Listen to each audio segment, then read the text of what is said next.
बघा किती वरती आलाच.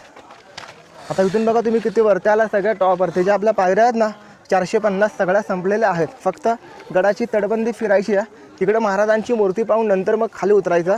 हे महादेवाचं जुनं मंदिर आहे. मंदिरासमोर बघा तुम्हाला ही ओपन जागा दिसते ना इकडे, हा त्यांचा दरबार चालायचा, मीटिंग हॉल.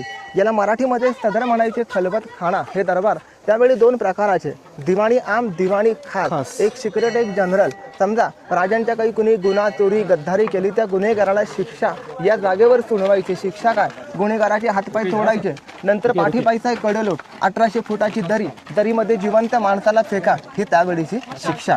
आपण उभे छोटा किल्ला, तिकडे खाली मोठा किल्ल्याचा परिसर आहे. मगाशी बोललो 4 बुरुज आहेत. समोर झेंड्याचा 1 नंबर टेहळी, त्याच्या खाली पार्किंग. हे कळस दिसतंय देवीचं मंदिर, त्याच्या पाठी 2 नंबरचा भवानी बुरुज आहे.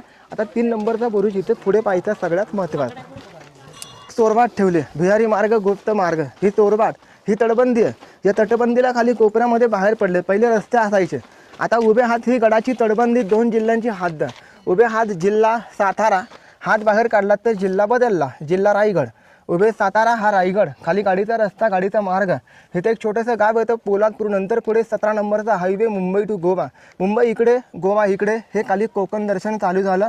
रायगड किल्ला या बाजूला. आणि आता उभे हात हा 3रा बुरुज आहे, सगळ्यात महत्त्वाचा.